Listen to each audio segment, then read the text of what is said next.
Farming life in another world के episode 2 में हम लोग गॉड को देखते हैं जो कि सोच रहे होते हैं कि हिराकू कैसा कर रहा है। वो कहने लगता है मैं एक गॉड हूँ और सोल को संभालना मेरा काम है, लेकिन कभी कभी गॉड से भी गलतियां हो जाती है। मैंने गलती से हिराकू को, जो कि एक इनोसेंट पर्सन है, उसे काफी कठिन जिंदगी दे दी थी और लाइफ के बीच में इंटरफेयर करना रूल्स के खिलाफ है, इसलिए मैं हिराकू को बीच में वापस नहीं बुला पाया। और अब अपनी गलती को सुधारने के लिए मैंने हिराकू को एक और चांस दिया नई जिंदगी जीने का, जैसा वो चाहता था। तभी गॉड कहने लगता है मुझसे एक और गलती होगी। मैंने हिराकू को ऐसे फॉरेस्ट में छोड़ दिया जहाँ पर काफी डेंजरस मॉन्स्टर हैं। इस फॉरेस्ट का नाम फॉरेस्ट ऑफ डेथ है। आखिरकार हिराकू अपनी फार्मिंग कैपेबिलिटी से यहाँ पर कैसे सर्वाइव कर पाएगा। गॉड कहने लगते हैं क्या मैं हिराकू को वापस बुला लूं? फिर वो कहते नहीं, ये रूल्स के खिलाफ है। अब जैसा हो गया वैसा ही चलने देते हैं, मैं कभी कभी वापस गलतियां कर ही देता हूँ। जिसके बाद हम लोग हिराकू को देखते हैं। वो कहने लगता है मैं अपने ऑलमाइटी फार्मिंग टूल के कारण ये सब कर पाया और मैंने काफी सारी चीजें सीखी है। पहला, ये है वो क्रॉप जिनको मैं बिना सीड्स के प्लांट कर पाया। ये है पोटैटोज, ऑनियन, टोमेटो, कैबेज भी।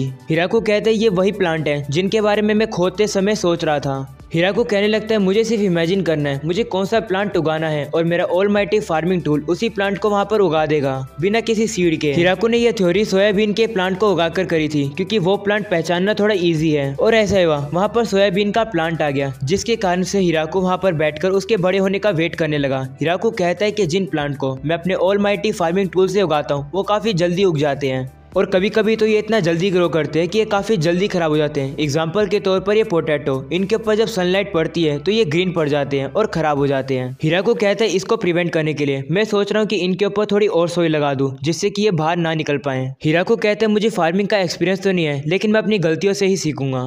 फिर हम लोग देखते हिराकू ने गॉड के स्टैचू भी बना रखे हैं। हिराकू कहने लगता है कि मुझे लग रहा है ये जगह और ज्यादा सिविलाइज होने वाली है और ये सब कृपा गॉड की है। जिसके बाद हम लोग देखते हिराकू खाने के अंदर रैबिट मीट का स्ट्यू बनाता है, जिसके अंदर हिराकू ने अपने हाथों से उगाई हुई सब्जियां भी डाली है, जिसका टेस्ट थोड़ा ठीक ठाक आता है। वहीं उसके डॉग्स को भी मीट काफी ज्यादा पसंद आता है। हिराकू कहने लगता है मैं सोच रहा हूँ काश मेरे पास सॉल्ट होता। फिर हिराकू कुछ नया ट्राई करने के लिए अपने घर से थोड़ा दूर आता है और वो वहाँ पर फ्रूट्स के प्लांट को उगा देता है जिससे कि वो ट्री बन सके, ताकि कुछ सालों बाद वो ट्री हिराकू को फ्रूट दे सके।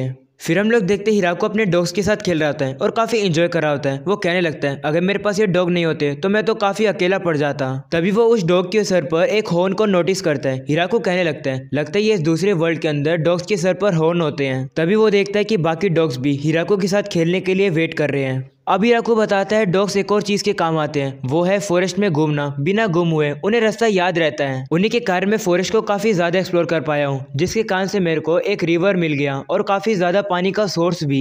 अब हिराकू कहने लगता है मैं सोच रहा हूँ कि एक रास्ता बनाऊं जिससे कि ये पानी मेरे घर तक आ सके, लेकिन इसको बनाने के लिए मेरे को 30 मिनट तक की खुदाई करनी पड़ेगी। कोई नहीं, मैं जैसे तैसे करके कर लूंगा। साथ ही साथ मैंने एक टॉयलेट भी बना लिया क्योंकि मुझे पता है कि मुझे काफी ज्यादा काम करना है। अगले सीन में हम लोग देखते वो अपने ऑलमाइटी फार्मिंग टूल को एक व्हील बैरो में बदल देता है ताकि वो जल्दी से इधर से उधर आ जा सके।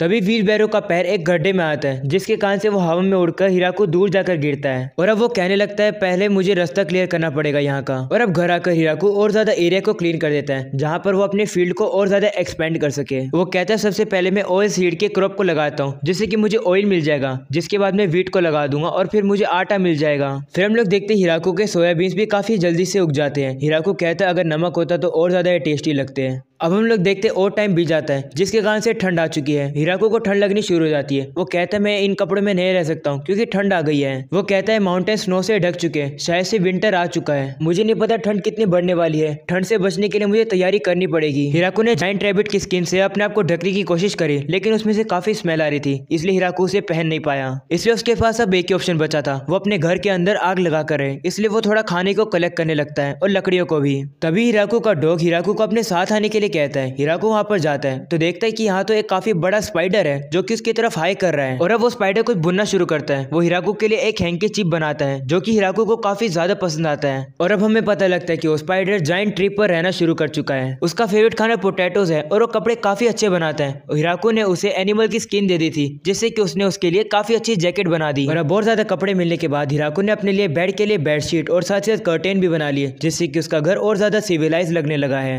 साथ ही हिराकू ने उस स्पाइडर का नाम ज़ाबूटोन रखा है। और अब हम लोग देखते हैं विंटर शुरू हो जाते हैं। हिराकू की प्रिपरेशन की वजह से हिराकू ठीक ठाक कर रहा है अपने कमरे के अंदर। ज़ाबूटोन शायद से हाइबरनेशन पर चला गया है क्योंकि वो काफी समय से नीचे नहीं आया है। हिराको बैठकर पोटैटोस को खाने लगता है। वो कहता है पता नहीं क्यों, लेकिन मुझे अब अकेला फील होने लगा है। मैंने काफी समय से किसी से बात नहीं करी है, कहीं मैं बात करना भूल ना जाऊं। और अब बहुत समय बीत जाता है, सर्दियां खत्म हो जाती है और स्प्रिंग आ जाता है, जिसके बाद हम लोग देखते हैं सारे पपीज बड़े हो चुके हैं और वो अपनी जर्नी पर चले जाते हैं। थोड़े दिन बाद वो वापस आते हैं अपने पार्टनर बनाकर। और अब इतने दिनों बाद ज़ाबूटोन भी नीचे आता है अपने बच्चों के साथ। उसे देखकर हिराको सरप्राइज होता है और कहता है क्या ज़ाबूटोन एक लड़की थी। फिर हिराको कहने लगता है सभी लोग की फैमिली इतनी ज्यादा बढ़ रही है, मुझे जेलसी हो रही है क्योंकि मैं ही अकेला हूँ। अगले सीन में हम लोग देखते हैं हिराको फार्म में काम कर रहा होता है। तभी ज़ाबूटोन खतरे की घंटी बजाता है। हिराको जल्दी से फॉरेस्ट के अंदर पहुंचता है तो वो देखता है फॉरेस्ट के बीच में एक छोटी लड़की होती है। उसे देखकर हिराको काफी हैरान रहता है। वहीं पर सारे डॉग और ज़ाबूटोन के बच्चे उसे परेशान करने लगते हैं। तो वो लड़की हिराको से कहते हैं मेरी मदद करो। ये सुनकर हिराको कहता है क्या हम दोनों एक दूसरे की बात समझ सकते हैं। तो हिराको अब आगे बढ़कर उसे अपने कपड़े पहनाने लगता है। तभी वो लड़की उसे काट लेती है, जिसके कान से वो ग्लो करने लगती है और एक बड़ी लड़की में ट्रांसफॉर्म हो जाती है।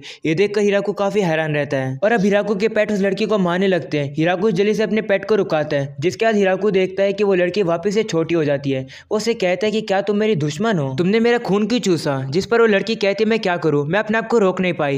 ये सुनकर हिराको कहता है ये लड़की हार्मलेस तो नहीं लगती। और अब उसकी कहानी सुनने के बाद हिराको को पता लगता है कि उसने हिराको का खून इसलिए चूसा ताकि वो अपनी स्ट्रेंथ को वापस पा पाए। उसने अपनी ताकत का यूज किया, जिसके कारण से वो छोटी हो गई। कुछ लोगों ने उसके ऊपर हमला किया, उनसे लड़ने के लिए उस लड़की ने अपनी सारी स्ट्रेंथ लगा दी। हिराको को उसकी कहानी थोड़ी दुखी लगी, इसलिए वो उसको वापस से अपना खून ऑफर करता है ताकि वो रिकवर हो पाए। वो उसका खून चूसने लगती है। हिराको कहते हैं मुझे फर्क नहीं पड़ रहा कि मेरा खून खत्म हो रहा है, लगता है ये मेरी हेल्दी बॉडी के कारण है जो कि मुझे गॉड ने दी है। और अब वो वापस से बड़ी हो जाती है। वो हिराको के खून की तारीफ करती है, जिसके बाद हिराको उसको अपने फार्म के अंदर ले आता है। वो लड़की काफी ज्यादा खुश हो जाती है और कहती है मैंने ऐसा कभी नहीं देखा है। हिराको को पता लगता है कि उस लड़की ने कभी भी टमाटर टेस्ट नहीं करे हैं, इसलिए वो अपनी फार्मिंग टूल का यूज करके एक टमाटर को निकाल कर उसे दे देता है, जो कि उसे काफी ज्यादा टेस्टी लगते हैं। वो हिराको की तारीफ करने लगती है और इस वर्ल्ड में आने के पहली बार हिराको अपनी तारीफ सुनकर काफी ज्यादा खुश हो जाता है। जिसके बाद हिराको उसे काफी ज्यादा वेजिटेबल्स दिखाता है और वो लड़की काफी ज्यादा खुश लगती है। और अब रात में वो लोग घर आ जाते हैं। वो लड़की कुछ मैजिक से नोट कर रही होती है, जो कि आज उसने सीखा है। हिराको से देखकर कहता है क्या ये मैजिक क्यों कर रही है। और अब हमें पता लगता है उस लड़की का नाम लू होता है और वो एक वैम्पायर है।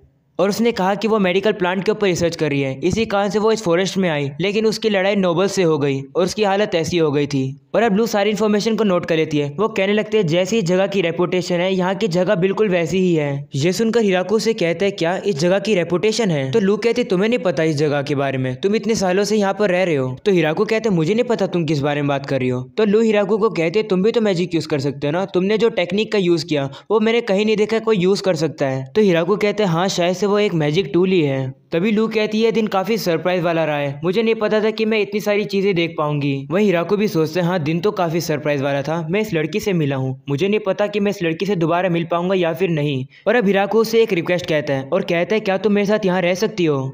तो लू कहती है हाँ मैं थोड़े दिन के लिए अपने रिसर्च के लिए रुक सकती हूँ।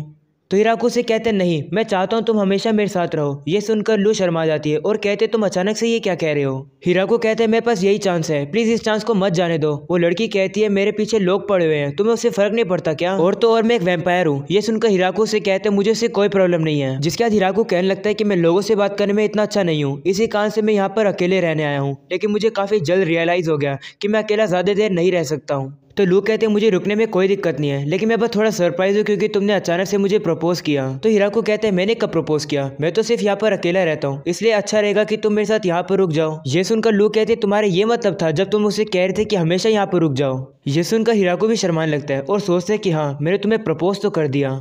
तो लू कहते हैं तुम ये नहीं कहना चाहते थे क्या। जिस पर हिराको कहते नहीं नहीं मैं यही कहना चाहता था। ठीक है मैं तुम्हें प्रपोज करता हूँ, क्या तुम मेरे साथ यही रुकोगी। और अब लू भी मान जाती है वहाँ पर रुकने के लिए। ये सुनकर हिराको काफी ज्यादा खुश हो जाता है और उसे गले मिल लेता है।